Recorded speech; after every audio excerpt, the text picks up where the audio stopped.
आज के इस क्लास में हम लोग कैबिनेट सेक्रेटेरिएट अर्थात कैबिनेट सचिवालय के बारे में अध्ययन करेंगे। देखिए, इस क्लास को हमने कुछ इन टॉपिक्स में बांटा है। सबसे पहले हम इसका इंट्रोडक्शन समझेंगे कि क्या है कैबिनेट सचिवालय। दूसरा, इसका जन्म और विकास ब्रिटिश शासन के काल में कैसे हुआ, इसको देखेंगे। इसके बाद जब संविधान बन गया तब एलोकेशन ऑफ बिजनेस रूल 1961 में इसको क्या दर्जा दिया गया है। फिर हम कैबिनेट सेक्रेटेरिएट की आंतरिक संरचना को देखेंगे, मतलब कैबिनेट सेक्रेटेरिएट कितने भागों में बटी हुई है और कौन भाग किसके नियंत्रण में कार्य करता है। उसके बाद हम विस्तार से इसके कार्य अर्थात फंक्शंस को देखेंगे और अंत में हम इसके ब्रिटिश काउंटर पार्ट को समझेंगे। क्योंकि भारत देश में हम लोग आजादी के बाद संसदीय शासन प्रणाली अपनाए हैं और संसदीय शासन प्रणाली ब्रिटेन से मुख्य रूप से ली गई है। तो क्या ब्रिटेन में कैबिनेट सेक्रेटेरिएट है, और यदि ब्रिटेन में कैबिनेट सेक्रेटेरिएट है तो इसका जन्म कब से हुआ और किस परिस्थिति में हुआ, हम इस बात को भी समझेंगे। और यहीं पर हम देखेंगे कि ब्रिटेन में पहले जन्म हुआ या कैबिनेट सेक्रेटेरिएट का जन्म भारत में उससे पहले हुआ। चलिए, इन 1, 2, 3, 4, 5 और 6 इस क्लास को हम 6 पार्ट में डिवाइड करेंगे। अब हम सबसे पहले पार्ट पर आते हैं, इंट्रोडक्शन पर। अर्थात यहां हम समझेंगे कि कैबिनेट सेक्रेटेरिएट अर्थात कैबिनेट सचिवालय क्या है। इस पोर्शन की शुरुआत मैं एक प्रश्न से करूंगा। अब मैं आप लोगों से एक प्रश्न पूछता हूं। आप देखिए, केंद्र की सरकार है, तो केंद्र की सरकार में जो सर्वोच्च मुख्य कार्यपालिका है वह राष्ट्रपति है कि प्रधानमंत्री है कि कैबिनेट है। आप सोचिए और इस चीज को देखिए कि केंद्र सरकार की सर्वोच्च मुख्य कार्यपालिका कौन है। अब देखिए, हम इसी प्रश्न के विश्लेषण से इस इंट्रोडक्शन की शुरुआत करते हैं। देखिए, भारत में संसदीय शासन प्रणाली है और संसदीय शासन प्रणाली में राष्ट्रपति नाम मात्र का कार्यपालिका प्रमुख होता है। प्रधानमंत्री कैबिनेट का हेड होता है और उसी के नेतृत्व में कैबिनेट कार्य करता है। और जो कैबिनेट होता है जिसमें प्रधानमंत्री चेयरपर्सन होते हैं और सभी कैबिनेट स्तर के मंत्री उसके सदस्य होते हैं, यही कैबिनेट सरकार की वास्तविक मुख्य कार्यपालिका होती है। इस पोर्शन को आप फिर से समझिए। भारत देश में संसदीय शासन प्रणाली लागू है। अब संसदीय शासन प्रणाली में जो राष्ट्रपति होते हैं ये नाम मात्र की कार्यपालिका के प्रमुख होते हैं, मतलब ये नाम मात्र की कार्यपालिका होते हैं। इसलिए क्योंकि इनके नाम पर सारे शासन के कार्य किए जाते हैं, ये खुद नहीं करते, इसीलिए इन्हें नाम मात्र की कार्यपालिका कहा जाता है। दूसरा, प्रधानमंत्री।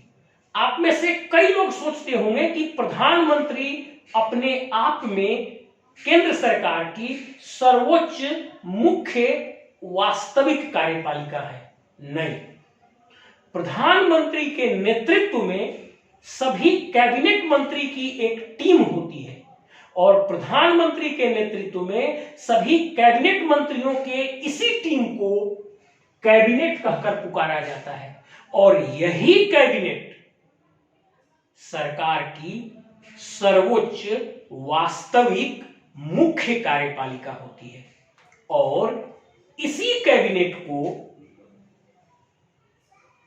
केंद्र सरकार के प्रशासन से संबंधित सभी नीतियों का निर्माण करना होता है और इसी कैबिनेट को पूरे केंद्र सरकार का प्रशासन भी संचालित करना होता है। और कैबिनेट को केंद्र सरकार के लिए नीति निर्माण करने और प्रशासन को संचालित करने में मदद करने के लिए एक कार्यालय होता है और इसी कार्यालय को कैबिनेट सचिवालय के नाम से जाना जाता है। अब देखिए, इस कैबिनेट को नीति निर्माण और प्रशासन के कार्य में मदद करने के लिए एक कार्यालय होता है और इसी कार्यालय को कैबिनेट सचिवालय के नाम से जाना जाता है। चूंकि इस कैबिनेट का प्रमुख प्रधानमंत्री होता है, इसलिए कैबिनेट सचिवालय का राजनीतिक प्रमुख प्रधानमंत्री होता है और इस कैबिनेट सचिवालय का प्रशासनिक प्रमुख जो होता है वो कैबिनेट सचिव होता है, जो वरिष्ठ रैंक का आईएएस पदाधिकारी होता है। अब यहां तक आप कैबिनेट सचिवालय क्या है ये चीज आप समझ चुके हैं। अब इसके बाद हम आगे देखेंगे इसका जन्म और विकास कब हुआ।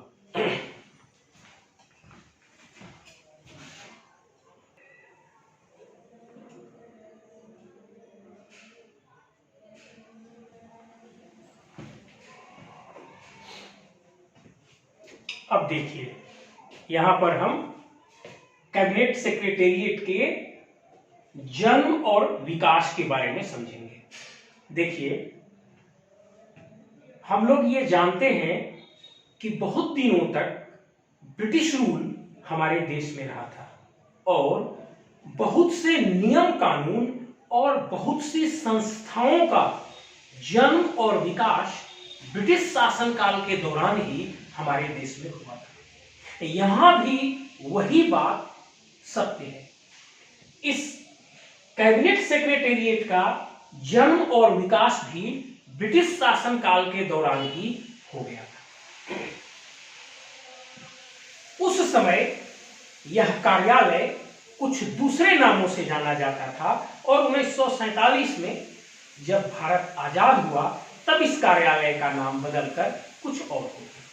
अब देखिए हुआ क्या, आप 15 अगस्त 1947 से पहले आप जानते हैं कि भारत में ब्रिटिश रूल था और उस समय भारत की सर्वोच्च वास्तविक कार्यपालिका गवर्नर जनरल सह कार्यकारिणी परिषद हुआ करती थी। मतलब भारत देश के प्रमुख प्रशासक गवर्नर जनरल सह कार्यकारिणी परिषद हुआ करती थी। इसको ध्यान से समझिए, गवर्नर जनरल के साथ कुछ और लोगों का समूह था और गवर्नर जनरल प्लस कुछ अन्य लोगों का समूह जो मिलकर गवर्नर जनरल सह कार्यकारिणी परिषद बनाते थे, यही भारत देश की सर्वोच्च वास्तविक मुख्य कार्यपालिका हुआ करती थी। और गवर्नर जनरल अपने इसी कार्यकारिणी परिषद के साथ बैठकर प्रशासन के लिए नीतियों का निर्माण करते थे और पूरे देश में प्रशासन को लागू करवाते थे। इस गवर्नर जनरल सह कार्यकारिणी परिषद को नीति के निर्माण और प्रशासन के संचालन में मदद करने के लिए एक कार्यालय हुआ करता था और उस कार्यालय को गवर्नर जनरल का सचिवालय कहा जाता था या गवर्नर जनरल सह कार्यकारिणी परिषद का सचिवालय कहा जाता था।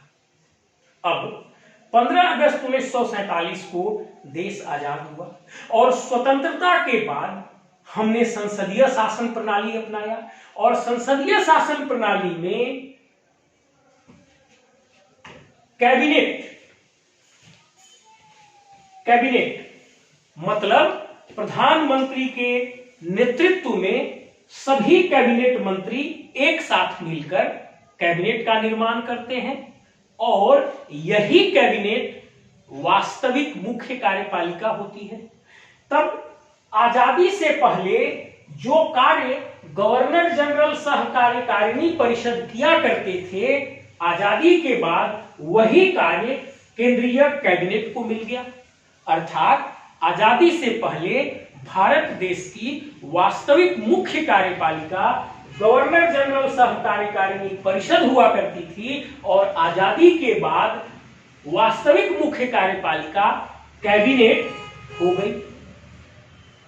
तब जो आजादी से पहले गवर्नर जनरल सह कार्यकारिणी परिषद को उनके कार्यों में मदद करने के लिए जो सचिवालय था, जिसे हम गवर्नर जनरल सह कार्यकारिणी परिषद का सचिवालय कहा करते थे, वही सचिवालय 1947 के बाद बदलकर कैबिनेट सचिवालय का रूप ले लिया। अर्थात यह सचिवालय अब कैबिनेट की मदद करने लगा, इसलिए इस सचिवालय का नाम कैबिनेट सचिवालय हो गया। और इस प्रकार पहले यह कैबिनेट सचिवालय गवर्नर जनरल सह कार्यकारिणी परिषद का सचिवालय था और वर्ष 1947 के बाद वही सचिवालय कैबिनेट सचिवालय के रूप में तब्दील हो गया।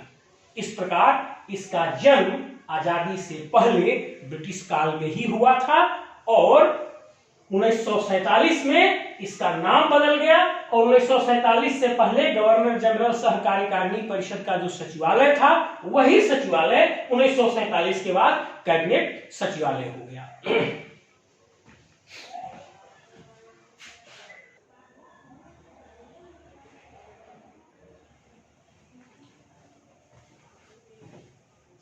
अब इस क्लास के हम तीसरे पार्ट पर पहुंच रहे हैं। यहां हम समझेंगे कि कैबिनेट सेक्रेटेरिएट को अर्थात कैबिनेट सचिवालय को एलोकेशन ऑफ बिजनेस रूल्स के तहत क्या दर्जा प्रदान किया गया है। यह बात आपको ऑब्जेक्टिव के दृष्टिकोण से भी बहुत महत्वपूर्ण है। जेपीएससी में आपका पहला प्रश्न ऑब्जेक्टिव होगा और वो सबके लिए कंपलसरी होगा, तो वहां पर ये सवाल आपसे पूछे जा सकते हैं कि संविधान के लागू होने के बाद एलोकेशन ऑफ बिजनेस रूल्स के तहत कैबिनेट सचिवालय को क्या दर्जा दिया गया है। अब पहले ध्यान से समझिए, भारत का प्रशासन एक लिखित संविधान के अनुसार चलता है। उस लिखित संविधान के धारा 77 में राष्ट्रपति को allocation of business rules and transaction of business rules बनाने का अधिकार है। यह अधिकार इसलिए दिया गया है क्योंकि प्रशासन के सारे काम राष्ट्रपति के नाम से संचालित किए जाते हैं, इसलिए ये कार्य कैसे संचालित होंगे और इन कार्यों का बंटवारा कैसे होगा, इसके बारे में निर्णय करने का अधिकार राष्ट्रपति को होगा।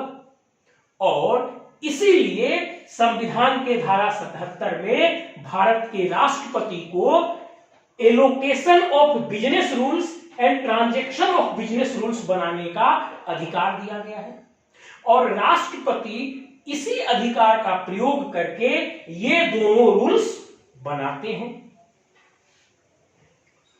अब ये दोनों रूल्स क्या है, इसको समझिए।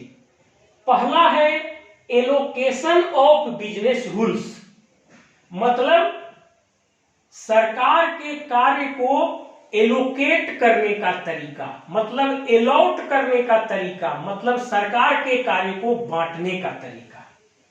इसका अर्थ यह हुआ कि भारत सरकार में कितने मंत्रालय होंगे, कितने विभाग होंगे, किस मंत्रालय के अधीन कौन कौन से क्षेत्रीय कार्यालय होंगे, किस विभाग के अधीन कौन कौन से क्षेत्रीय कार्यालय होंगे, कौन सा मंत्रालय क्या कार्य करेगा, ये बातें एलोकेशन ऑफ बिजनेस रूल्स में डिसाइड होती है। मैं फिर से बोलता हूं, इसको ध्यान से सुनिए। एलोकेशन ऑफ बिजनेस रूल्स मतलब प्रशासन के कार्यों को एलोकेट करना, मतलब प्रशासन के कार्यों को बांटना मतलब प्रशासन के कार्यों को देना, मतलब केंद्र सरकार के कार्यों को कितने मंत्रालयों में बांटा जाएगा, कितने विभागों में बांटा जाएगा, कौन मंत्रालय क्या करेगा, कौन विभाग क्या करेगा, ये सारी बातें एलोकेशन ऑफ बिजनेस रूल्स में डिसाइड की जाती हैं। अब दूसरा है ट्रांजैक्शन ऑफ बिजनेस रूल्स।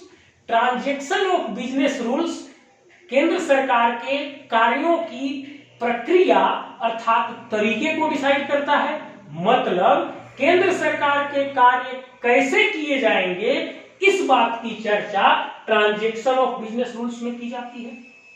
अब यहां तक आप समझ गए। अब हम वापस आते हैं।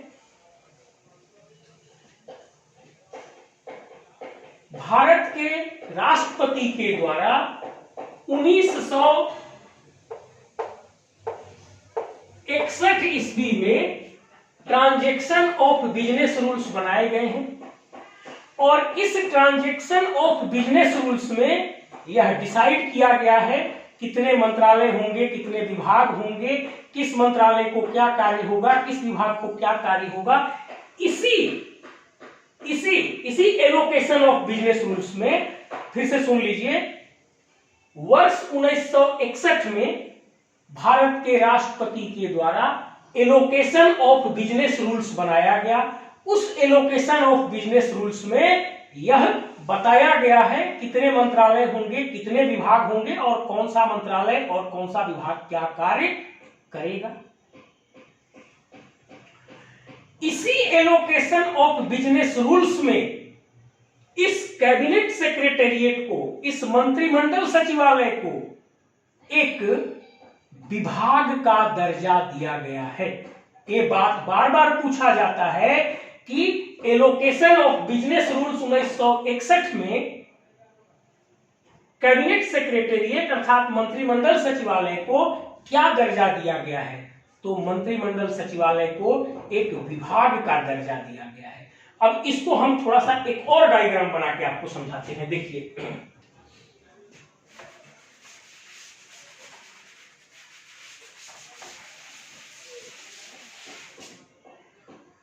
ये मान लीजिए एलोकेशन ऑफ बिजनेस रूल्स 1961 राष्ट्रपति ने बनाया।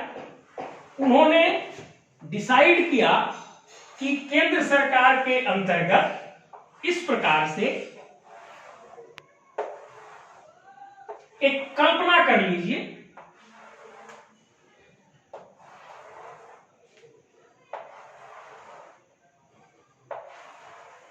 इस प्रकार से इतने सारे मंत्रालय और विभाग होंगे और मैं रैंडमली लिख देता हूं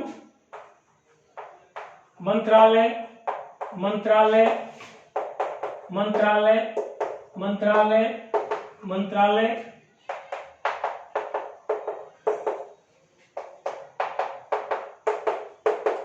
अब यहां पे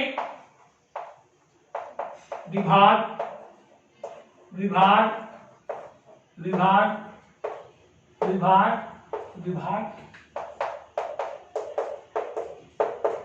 अब एक कल्पना कर लीजिए कि मान लीजिए राष्ट्रपति ने एलोकेशन ऑफ बिजनेस रूल्स 1961 बनाया और उन्होंने बोला कि केंद्र सरकार में इतने सारे मंत्रालय और विभाग होंगे।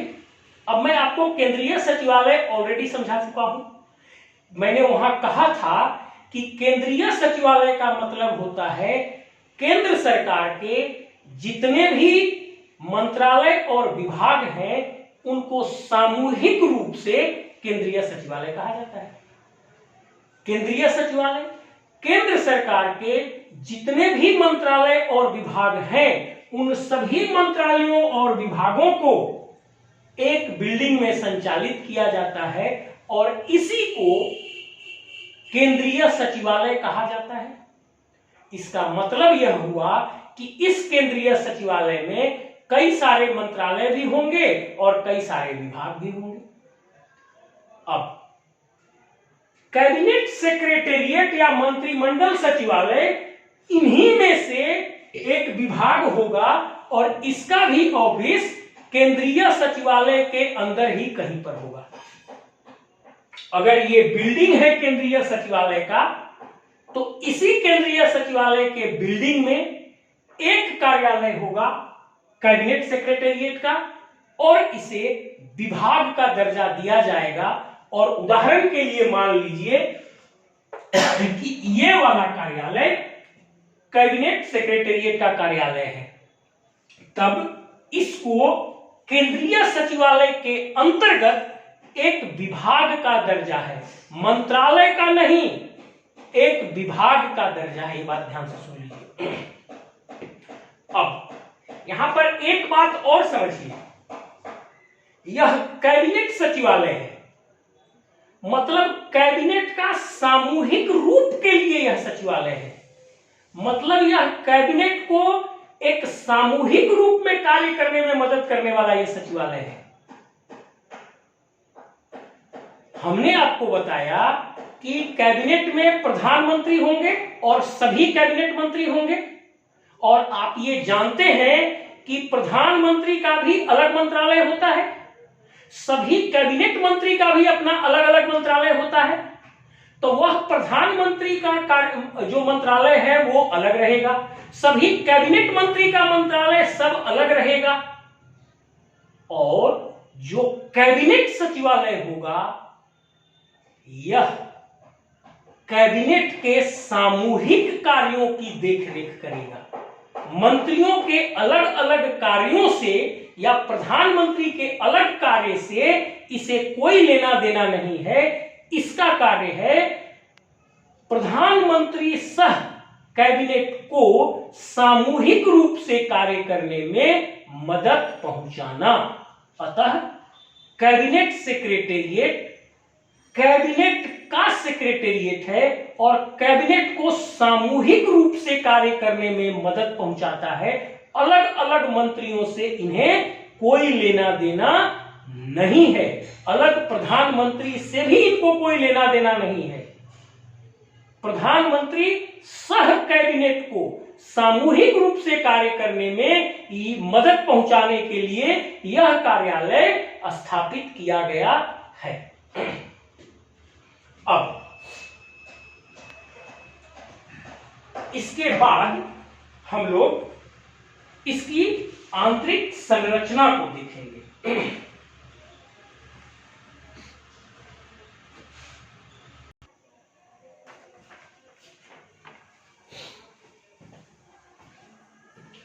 अब देखिए हमारा जो कैबिनेट सेक्रेटेरिएट है उसका आंतरिक संरचना किस तरह से है।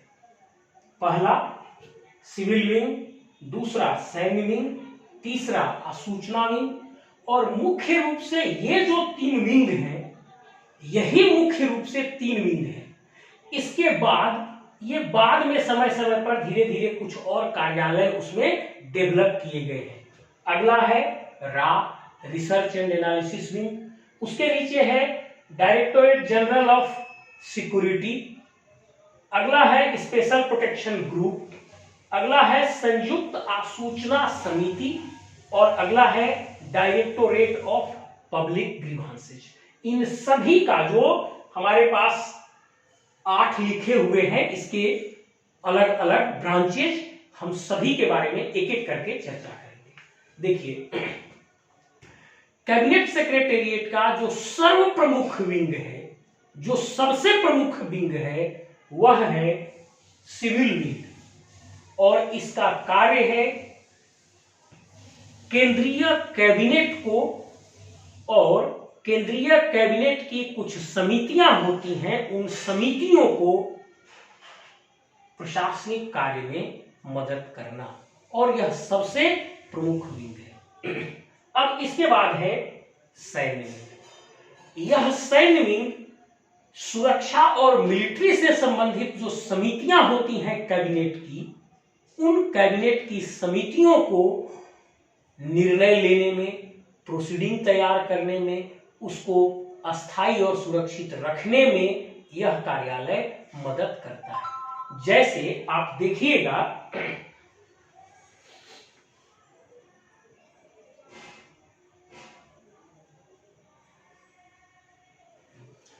Defence committee of cabinet, military affairs committee और नेशनल डिफेंस काउंसिल।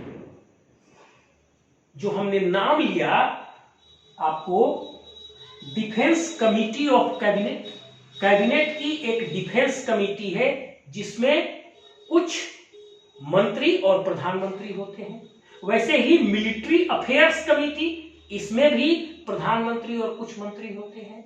वैसे ही नेशनल डिफेंस काउंसिल, इसमें भी प्रधानमंत्री और कुछ कैबिनेट मंत्री होते हैं। और इस तरह से national defence council, military affairs committee और डिफेंस कमिटी ऑफ कैबिनेट, ये मुख्य कमिटियां हैं देश की सुरक्षा और मिलिट्री से संबंधित, और इनके कार्यों में मदद करने का कार्य यह सैन्य विंग करता है। अब है आसूचना विंग। देखिए मैंने यहां पे लिखा है संयुक्त आसूचना समिति, ज्वाइंट इंटेलिजेंस कमिटी।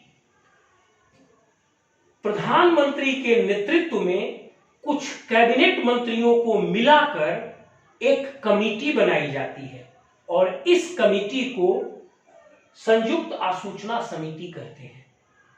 ये जो ज्वाइंट इंटेलिजेंस कमिटी होती है, यही ज्वाइंट इंटेलिजेंस कमिटी को मदद करने के लिए यह आसूचना विंग होता है और उन्हें सूचना और संसाधन प्रदान करता है। अब आइए रा, आप जानते हैं यह भी देश की सुरक्षा और खुफिया सूचना एकत्रीकरण से संबंधित है। आप रा के बारे में कई बार सुने हैं, न्यूज में भी सुने होंगे और फिल्मों में भी देखे होंगे। रा के एजेंट हैं। रिसर्च एंड एनालिसिस विंग, यह देश की सुरक्षा के लिए काम करता है और खुफिया तरीके से सूचनाएं एकत्रित करता है और सरकार को प्रदान करता है। अब है डायरेक्टोरेट जनरल ऑफ सिक्योरिटी, यह देश की सुरक्षा और कैबिनेट के विभिन्न पोर्टफोलियो वाले लोगों की सुरक्षा से संबंधित कार्यों को देखता है। अगला है SPG, special protection group. SPG के बारे में आप कई बार सुने हैं। जो एसपीजी प्रदान किए जाते हैं बड़े बड़े वीआईपी, वीवीआईपी, पीएम मिनिस्टर्स को सुरक्षा के लिए, जो एसपीजी स्पेशल प्रोटेक्शन ग्रुप है, यह स्पेशल प्रोटेक्शन ग्रुप यहां से डील होता है। ये हम बता ही चुके हैं। संयुक्त आसूचना समिति कैबिनेट की एक समिति होती है पीएम के नेतृत्व में, जो सूचना से संबंधित, सरकार के सेंसिटिव सूचनाओं से संबंधित कार्य करती है। यह है संयुक्त आसूचना समिति। अब है डायरेक्टोरेट ऑफ पब्लिक ग्रीवांसेज। अब देखिए, राज्य सरकार के बारे में आपको कोई समस्या हो प्रशासन से, तो आप जिला में डीएम को कंप्लेन करते हैं, राजधानी में जाकर सचिवालय में सचिव को कंप्लेन करते हैं, और वहां से नहीं हुआ तो मंत्री महोदय को कंप्लेन करते हैं, और वहां से भी नहीं हुआ तो आप चीफ मिनिस्टर को कंप्लेन करते हैं, गवर्नर को भी कंप्लेन करते हैं। ये तो राज्य सरकार से रिलेटेड जो कार्य हैं उसी के बारे में ना जिला में डीएम को, कमिश्नर को, विभाग में जाकर सचिव को, माननीय मंत्री महोदय को, माननीय मुख्यमंत्री महोदय को और माननीय गवर्नर महोदय को आप कंप्लेन कर सकते हैं। लेकिन जो सुविधाएं आपको केंद्र सरकार देती है और उससे आपको समस्या है, तो आप किसको शिकायत करिएगा? तब इस बात को समझा गया और वर्ष 1988 ईस्वी में डायरेक्टोरेट ऑफ पब्लिक ग्रीवांसेज नामक एक ऑफिस इस कैबिनेट सचिवालय में स्थापित की गई। ध्यान से सुनिए, यह बार बार पूछा जाता है। वर्ष 1988 में कैबिनेट सचिवालय में ही डायरेक्टोरेट ऑफ पब्लिक ग्रीवांसेज की एक ऑफिस स्थापित की गई और इस ऑफिस में केंद्र सरकार से संबंधित जो भी सेवाएं हैं, उन सेवाओं को प्रदान करने से संबंधित यदि कोई समस्या हो तो उस समस्या के बारे में शिकायत की जाती है। जैसे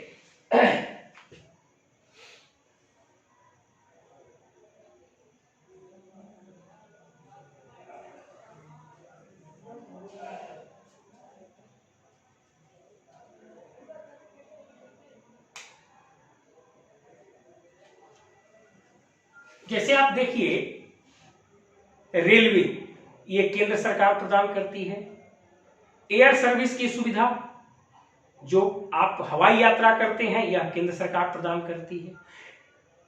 जो जल यात्रा है, पोर्ट से संबंधित सुविधाएं हैं, यह केंद्र सरकार प्रदान करती है। बैंकिंग से संबंधित सुविधाएं केंद्र सरकार प्रदान करती है। टेलीकम्युनिकेशन, टेलीफोन से संबंधित सुविधाएं केंद्र सरकार प्रदान करती है। तो ये जो सुविधाएं केंद्र सरकार सीधे अपनी जनता को प्रदान करती है, चाहे वह रेलवे ट्रांसपोर्टेशन हो, चाहे वह हवाई यात्रा हो, चाहे वह पोर्ट से संबंधित हो, चाहे बैंकिंग सेवाएं हो, चाहे टेलीकम्युनिकेशन सेवाएं हो, इस तरह की सेवाएं जो केंद्र सरकार सीधे जनता को प्रदान करती है, और इसमें कहीं अगर जनता को कोई दिक्कत होती है तो इससे संबंधित शिकायतें इसी डायरेक्टोरेट ऑफ पब्लिक ग्रीवांसेज में की जाती है और यहीं से इसकी सुनवाई की जाती है। अब इसके बाद हम सामूहिक रूप से इसके कार्य या फंक्शंस को देखेंगे।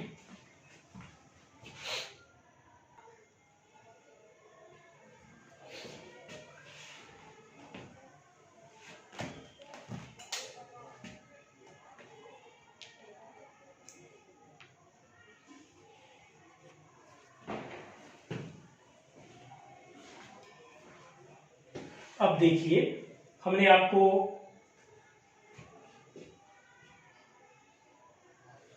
कैबिनेट सचिवालय की आंतरिक संरचना बताया था और अलग अलग ब्रांचेज के कार्यों को हमने शॉर्ट में समझाया था। यहां हम सामूहिक रूप से कैबिनेट सचिवालय के कार्य को पुनः एक बार समझाएंगे। देखिए, कैबिनेट सचिवालय नाम से ही स्पष्ट है कि यह कैबिनेट का सचिवालय है, अर्थात केंद्र सरकार के कैबिनेट का कार्यालय है। तो केंद्र सरकार की कैबिनेट के बैठक के लिए एजेंडा तैयार करने का कार्य और उस एजेंडा पर डिस्कशन करने के लिए जो सूचनाएं चाहिए, उन सूचनाओं को एकत्रित करके उन्हें प्रदान करने का कार्य इस सचिवालय के द्वारा किया जाता है। मैंने पहला में लिखा है बैठक का एजेंडा तैयार करना, मतलब कैबिनेट की बैठक में क्या एजेंडा रहेगा, प्रधानमंत्री की मदद से उनके निर्देशन पर, प्रधानमंत्री के निर्देशन पर यह सचिवालय कैबिनेट के बैठक के लिए एजेंडा अर्थात विषय तैयार करता है। अब उसके बाद उस विषय पर अर्थात उस एजेंडा पर डिस्कशन करने के लिए सूचना की आवश्यकता होती है। यह विभिन्न कार्यालयों, तंत्रों, सरकारों से उन सूचनाओं को एकत्रित करता है और डिस्कशन के समय उन सूचनाओं को कैबिनेट के समक्ष प्रस्तुत करता है, ताकि उसके आधार पर कैबिनेट सही निर्णय ले सके। अब तीसरा है निर्णयों को सुरक्षित रखना। आप जानते हैं कि प्रशासन लिखित संचार के आधार पर कार्य करता है, रिटन कम्युनिकेशन के आधार पर कार्य करता है, और रिटन कम्युनिकेशन का उद्देश्य यह है कि कल के दिन क्या किया गया, किसने किया, किस तरीके से किया और सही या गलत के लिए कौन आदमी जिम्मेदार है, इसके बारे में प्रमाण छूट सके। लिखित संचार का यही महत्व है। लिखित संचार का सबसे बड़ा महत्व यही है कि पूर्व में प्रशासन के द्वारा लिए गए निर्णयों और किए गए कार्यों का प्रमाण छूटता है, प्रमाण अस्थायी रूप से रखा जाता है। तो कैबिनेट सचिवालय के कैबिनेट के द्वारा जो निर्णय लिए जाते हैं बैठक में लिए गए निर्णयों को सुरक्षित रखना और उन निर्णयों से विभिन्न मंत्रालयों को, विभिन्न संबंधित कार्यालयों को सूचित करना या अवगत कराने का कार्य यही सचिवालय करता है। जब कैबिनेट कोई निर्णय लेगा तो पहला काम है उस निर्णय को सुरक्षित रखना, मतलब उसका रिकॉर्ड रखना। तो यह सचिवालय कैबिनेट के द्वारा लिए गए निर्णयों को सुरक्षित रखता है। और दूसरा, जो निर्णय लिए जाते हैं वह जिस विभाग और जिस कार्यालय से संबंधित होते हैं उस विभाग और कार्यालय को इस निर्णय की सूचना प्रदान की जाती है ताकि वह निर्णय लागू किया जा सके। तो इस प्रकार कैबिनेट सचिवालय कैबिनेट के लिए गए निर्णयों का रिकॉर्ड सुरक्षित रखता है और उसके निर्णयों को संबंधित कार्यालय और विभाग और मंत्रालय तक पहुंचाता भी है। अब है कैबिनेट कमेटी को सहायता करना। आप जानते हैं कि कैबिनेट में एक प्रधानमंत्री और सभी कैबिनेट मंत्री होते हैं, लेकिन यह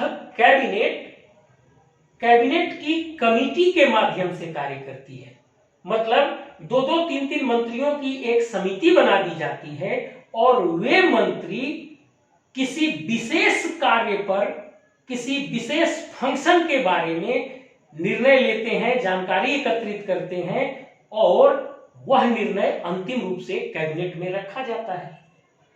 जैसे डिफेंस से संबंधित कमेटी है, तो डिफेंस से संबंधित कमेटी में कुछ कैबिनेट मंत्री रहते हैं, प्रधानमंत्री रहते हैं, इनके द्वारा जो निर्णय लिया जाता है इसे फाइनली कैबिनेट में रखा जाता है और वहां से निर्णय को फाइनल किया जाता है। मतलब कहने का मतलब है जो केंद्र की कैबिनेट है वह कैबिनेट की छोटी छोटी समितियों के माध्यम से काम करता है और कैबिनेट की इन समितियों को भी मदद पहुंचाने का कार्य इसी कैबिनेट सेक्रेटेरिएट अर्थात कैबिनेट सचिवालय के द्वारा किया जाता है।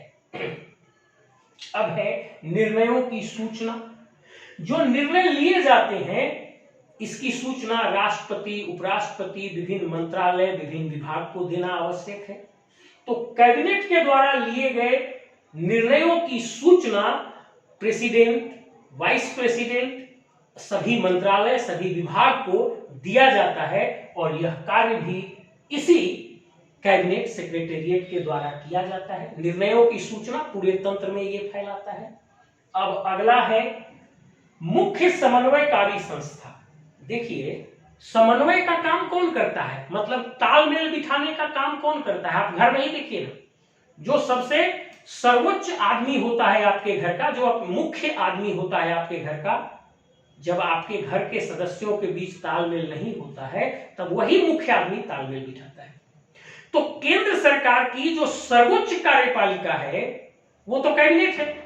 तो केंद्र सरकार के विभिन्न मंत्रालय और विभागों के बीच यदि किसी कार्य को लेकर आपस में तालमेल नहीं है, आपस में एक मतता नहीं है जिससे कार्य बाधित हो रहा है, तब यह कैबिनेट उन दोनों मंत्रालयों के बीच जो तालमेल नहीं है उस तालमेल को बिठाने अर्थात समन्वय बनाने का कार्य करता है। क्योंकि इसमें प्रधानमंत्री हैं, सभी कैबिनेट रैंक के मंत्री हैं, यह देश की सर्वोच्च कार्यपालिका है, यह सबसे शक्तिशाली कार्यपालिका है।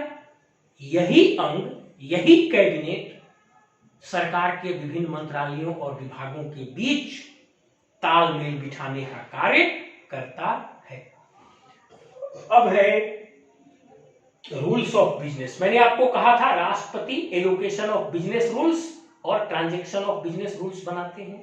ये जो रूल्स ऑफ बिजनेस बनते हैं, एलोकेशन ऑफ बिजनेस रूल्स और ट्रांजैक्शन ऑफ बिजनेस रूल्स, इन्हीं को सामूहिक रूप से रूल्स ऑफ बिजनेस कहा जाता है। ये रूल्स ऑफ बिजनेस जो ड्राफ्ट किए जाते हैं, जो ड्राफ्टिंग की जाती है, इस ड्राफ्टिंग का कार्य भी इसी कैबिनेट सेक्रेटेरिएट के अंतर्गत किया जाता है और जब ड्राफ्ट हो जाता है, एक बार कैबिनेट उसे अप्रूव कर देती है कि हाँ ठीक है ये बिजनेस रूल सही है, तब उस पर राष्ट्रपति का दस्तखत लिया जाता है और उसी के अनुसार देश का शासन चलाया जाता है। तो ये रूल्स ऑफ बिजनेस की ड्राफ्टिंग का काम, बनाने का काम यही सचिवालय करता है और कैबिनेट की अप्रूवल के बाद राष्ट्रपति का हस्ताक्षर लिया जाता है। अब आगे आइए, मंत्रियों की नियुक्ति आदि। आप जानते हैं मंत्री की नियुक्ति की जाती है, उनको विभाग दिया जाता है, उनके विभाग में बदलाव किया जाता है या मंत्रियों को हटाया जाता है।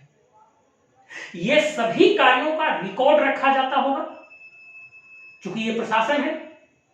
तो ये जो विभिन्न मंत्रियों को पोर्टफोलियो दिए जाते हैं, उन्हें कार्य का बंटवारा किया जाता है, उनके मंत्रालय में परिवर्तन किया जाता है या उन्हें पद से हटाया जाता है, ये सभी कार्य इसी कैबिनेट सेक्रेटेरिएट के द्वारा किए जाते हैं। यही मुख्य रूप से इस कैबिनेट सेक्रेटेरिएट के कार्य हैं।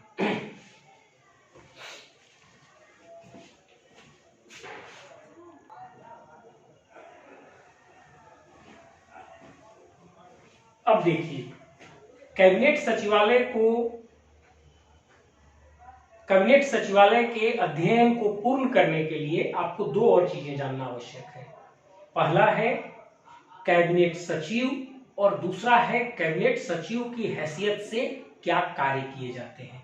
इन दो चीजों को भी आपको समाहित करना पड़ेगा और इसमें से कई सारे ऑब्जेक्टिव प्रश्न आएंगे जो आपके जेपीएससी के प्रश्न 1 से रिलेटेड होंगे, पहला प्रश्न से रिलेटेड होंगे।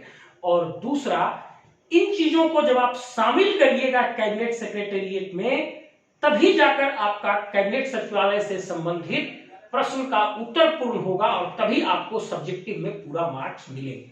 देखिए, कैबिनेट सचिव अंग्रेजी में कैबिनेट सेक्रेटरी कहते हैं। आप देखिए, मैंने आपको कहा था कि कैबिनेट जो है वो प्रधानमंत्री के नेतृत्व में कार्य करता है। कैबिनेट में प्रधानमंत्री होते हैं और सभी कैबिनेट मंत्री होते हैं और प्रधानमंत्री इस कैबिनेट के चेयरपर्सन या नेतृत्वकर्ता होते हैं।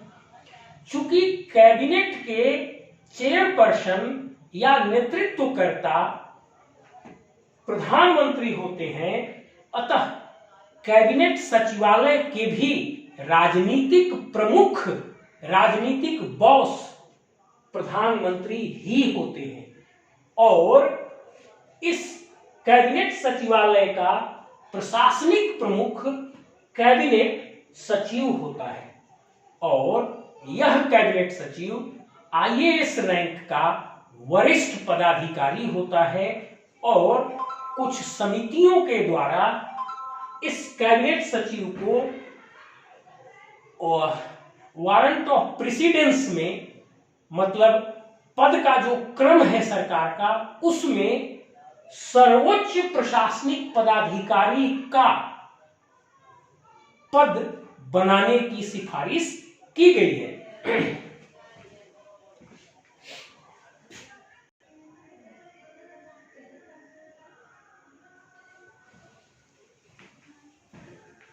अब देखिए, मैंने आपको कहा था कि जो कैबिनेट सचिव है यह एक प्रमुख संस्था है और इसके बारे में भी आपको समझना होगा। 1947 तक मुख्य कार्यपालिका गवर्नर जनरल सह कार्यकारिणी परिषद थी। 1947 तक देश की मुख्य कार्यपालिका गवर्नर जनरल सह कार्यकारिणी परिषद थी और गवर्नर जनरल सह कार्यकारिणी परिषद का एक सचिव हुआ करता था जो आईसीएस पदाधिकारी हुआ करता था। वर्ष 1947 में गवर्नर जनरल सह कार्यकारिणी परिषद हट गए और उनकी जगह पर प्रधानमंत्री सह कैबिनेट आया और प्रधानमंत्री सह कैबिनेट जब आया तो गवर्नर जनरल की कार्यकारिणी परिषद का सचिवालय कैबिनेट सचिवालय में तब्दील हो गया।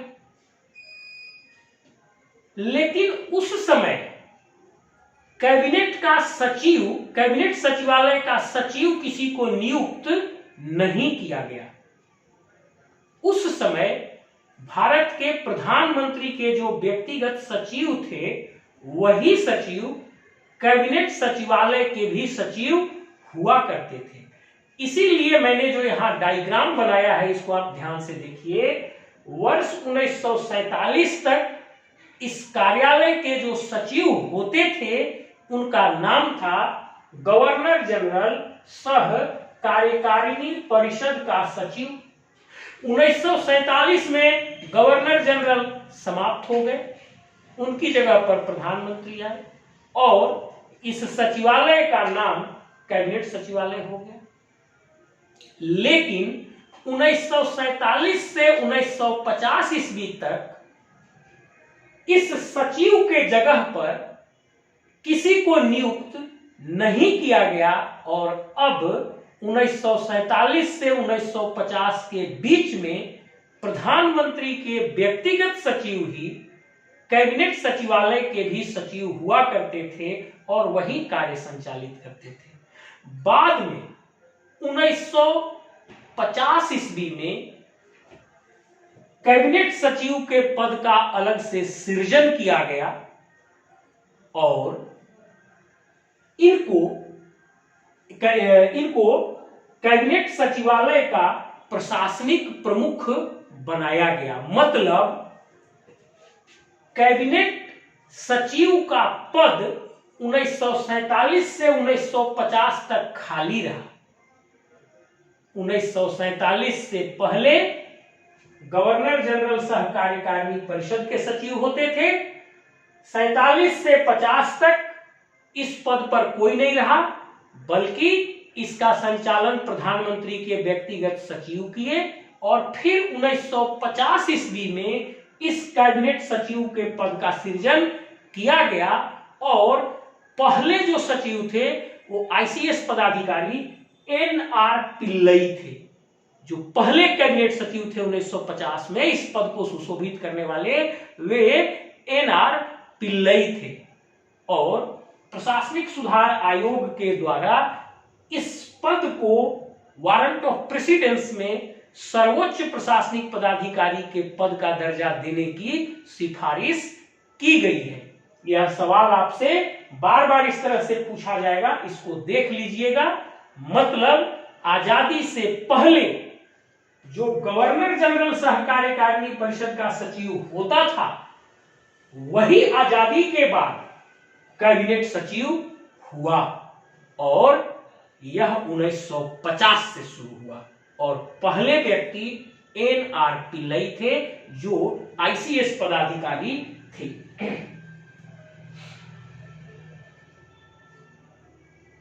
जो प्रशासनिक सुधार आयोग की अयंगर समिति थी, अयंगर कमेटी, उसी ने इसको सर्वोच्च पद बनाने का सिफारिश किया था।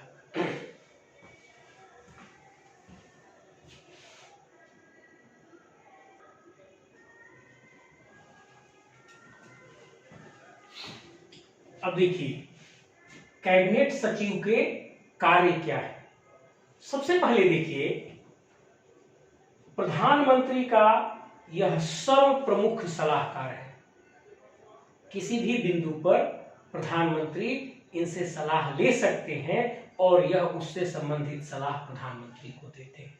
ये देश के सर्वोच्च सिविल सर्वेंट हैं, ये प्रधानमंत्री के सबसे निकटस्थ सिविल सर्वेंट हैं और देश की सबसे शक्तिशाली कार्यपालिका के ये सचिव हैं और ये प्रधानमंत्री के सबसे प्रमुख सलाहकार ऑफिशियली कैबिनेट सचिव ही होते हैं। दूसरा जो सर्व प्रमुख है, जो कैबिनेट सेक्रेटरी के पद को सबसे अधिक सुशोभित करता है, यदि किसी न्यूज़पेपर के पब्लिशर और एडिटर के विरुद्ध किसी मंत्री को कोई मानहानि का मुकदमा करना होता है तब उन्हें कैबिनेट सेक्रेटरी से परमिशन लेना पड़ता है और बिना कैबिनेट सेक्रेटरी के परमिशन के केंद्र सरकार के मंत्री भी किसी न्यूज़पेपर के एडिटर या पब्लिशर के विरुद्ध मानहानि का मुकदमा नहीं कर सकते हैं। और इस संबंध में कैबिनेट सेक्रेटरी चाहे तो प्रधानमंत्री से सलाह ले सकता है कि अनुमति दी जाए या न दी जाए। यदि वो चाहे तो बिना प्रधानमंत्री को कॉन्फिडेंस में लिए भी अपने स्तर से निर्णय ले सकता है। अब यह कार्य इसको कितना महत्वपूर्ण बना देता है, आप देखिए कि केंद्र सरकार के माननीय मंत्री भी यदि किसी न्यूज़पेपर के पब्लिशर या एडिटर के विरुद्ध मानहानि का मुकदमा करना चाहते हैं तो उन्हें केंद्र के कैबिनेट सेक्रेटरी से अनुमति लेनी पड़ेगी और उनकी अनुमति के बाद ही वे मानहानि का मुकदमा कर पाएंगे। सोचिए यह कितना प्रमुख कार्य है और इस पद को यह कितना ऊंचा बनाता है। साथ ही इसमें एक बात और छुपी है, मीडिया की स्वतंत्रता। मीडिया की स्वतंत्रता यहां से सुरक्षित होती है। आसानी से उन पर कोई मानहानि का दावा नहीं कर सकता। अब आगे आइए, सर्वोच्च समन्वय। चूंकि यह सर्वोच्च केंद्र सरकार का सर्वोच्च सिविल सर्वेंट है, तो जितने भी सचिव, विशेष सचिव, अतिरिक्त सचिव, संयुक्त सचिव, निदेशक, उप सचिव, अवर सचिव, जितने भी सचिव हैं वे सभी इनसे जूनियर होते हैं। और विभिन्न सचिवों के नेतृत्व, प्रशासनिक नेतृत्व में ही मंत्रालय और विभाग काम करता है। तब ये कैबिनेट सेक्रेटरी यदि किन्हीं दो विभाग या मंत्रालय के सचिवों के बीच में कोई तालमेल में समस्या होती है, तब ये कैबिनेट सेक्रेटरी उन सचिवों के बीच में या उन प्रशासकों के बीच में, जितने भी प्रशासक हैं केंद्रीय कैबिनेट में, वे सभी इनसे जूनियर होते हैं। तो उन लोगों के और उन्हीं लोगों के नेतृत्व में पूरा केंद्रीय सचिवालय काम करता है। तब ये विभिन्न प्रशासकों के बीच में तालमेल बिठाने का कार्य करते हैं और ये सर्वोच्च प्रशासनिक समन्वयक हैं। इनकी बातों को सभी लोग मानते हैं। अब है कई नियुक्तियां तथा बैठक। कई सारे बैठक, कई सारी कमिटियां हैं केंद्र सरकार के सचिवों की, जिसका चेयर मतलब जिसका नेतृत्व कैबिनेट सेक्रेटरी करते हैं। मतलब केंद्र सरकार के सचिव की कई सारी, केंद्र सरकार के सचिवों की कई सारी समितियां हैं जिसका चेयरपर्सन कैबिनेट सेक्रेटरी होते हैं और उनके बैठक का नेतृत्व कैबिनेट सेक्रेटरी महोदय करते हैं। साथ ही कई सारे पदों पर नियुक्तियां इनके माध्यम से, इनके द्वारा की जाती हैं। कुछ नियुक्तियां सिलेक्शन बोर्ड के द्वारा की जाती हैं, उस सिलेक्शन बोर्ड के भी ये चेयरमैन होते हैं। मतलब केंद्र सरकार के सचिवों की जो बैठक होती है कई सारी, उसको ये चेयरपर्सन करते हैं और केंद्र सरकार, केंद्रीय सचिवालय में कई सारी नियुक्तियां इनके स्तर से की जाती है। अब है conscience keeper of civil servants. ये भी एक बहुत महत्वपूर्ण कार्य है। जब बच्चे को कोई तकलीफ होती है तो घर में जो सर्वोच्च बड़ा होता है उससे शिकायत करता है। राज्य सरकार में सिविल सर्वेंट का प्रशासनिक गॉडफादर चीफ सेक्रेटरी होते हैं और राजनीतिक पॉलिटिकल गॉडफादर चीफ मिनिस्टर होते हैं। और कोई भी सिविल सर्वेंट जो राज्य सरकार के अधीन काम करता है वह अपनी समस्या की शिकायत चीफ सेक्रेटरी राज्य के मुख्य सचिव से कर सकता है और राज्य के मुख्यमंत्री से कर सकता है। उसी प्रकार से केंद्र सरकार में कार्य करने वाला कोई भी सिविल सेवक, उनका सर्वोच्च प्रशासनिक पदाधिकारी या प्रशासनिक गॉडफादर कैबिनेट सेक्रेटरी होते हैं और उनके पॉलिटिकल गॉडफादर प्रधानमंत्री होते हैं। तब केंद्र सरकार के अंतर्गत कार्य करने वाला कोई भी सिविल सर्वेंट अपनी समस्या कैबिनेट सचिव से और प्रधानमंत्री से भी रख सकता है और ये उनके कॉन्साइंस कीपर या मोरल या मनोबल को बनाए रखने का कार्य करते हैं। इस प्रकार ये पूरा क्लास समाप्त होता है। इसमें एक चीज बच गया, ब्रिटेन में कैबिनेट सेक्रेटेरिएट का कब गठन हुआ। देखिए,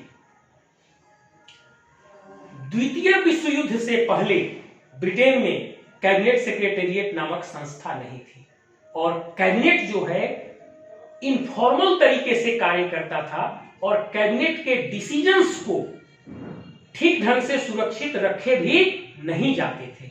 लेकिन जब द्वितीय विश्व युद्ध शुरू हुआ तब द्वितीय विश्व युद्ध के दौरान ऐसा महसूस किया गया कि कैबिनेट को सहायता प्रदान करने के लिए और इसके निर्णयों को सुरक्षित रखने के लिए एक कार्यालय की जरूरत पड़ेगी। और उसी समय उस द्वितीय विश्व युद्ध में कैबिनेट को सपोर्ट करने के लिए एक कार्यालय बनाई गई थी। उस समय प्रधानमंत्री लॉर्ड जॉर्ज महोदय थे और लॉर्ड जॉर्ज के प्रधानमंत्रित्व काल में वर्ष 1916 में प्रथम विश्व युद्ध के दौरान कैबिनेट को मदद करने के लिए इस कार्यालय का गठन किया गया था। और बाद में यह पाया गया कि इस कार्यालय की उपयोगिता है और प्रथम विश्व युद्ध की समाप्ति के बाद भी वह कार्यालय कंटिन्यू किया। और इस प्रकार वर्ष 1916 में ब्रिटेन में प्रधानमंत्री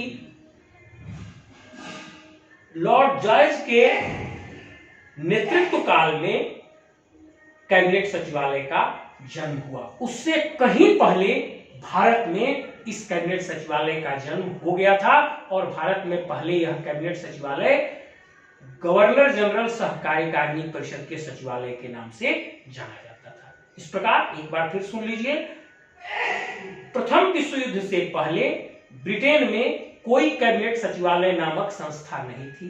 प्रथम विश्व युद्ध के दौरान कैबिनेट को सपोर्ट करने के लिए एक कार्यालय की जरूरत महसूस की गई और यह विश्व युद्ध से संबंधित कार्यों में कैबिनेट को मदद करता था। उस समय प्रधानमंत्री लॉर्ड जॉर्ज थे, तो प्रधानमंत्री लॉर्ड जॉर्ज के नेतृत्व काल में 1916 में इस कैबिनेट सेक्रेटेरिएट का जन्म ब्रिटेन में हुआ। इससे पहले यह कार्यालय भारत में कार्य करता था। अब यदि आपको पूरा क्लास सुनने पर ऐसा लगे कि यह क्लास आपके लिए सिविल सेवा की तैयारी में उपयोगी है, तब आप इसे सब्सक्राइब कर सकते हैं। Thank you.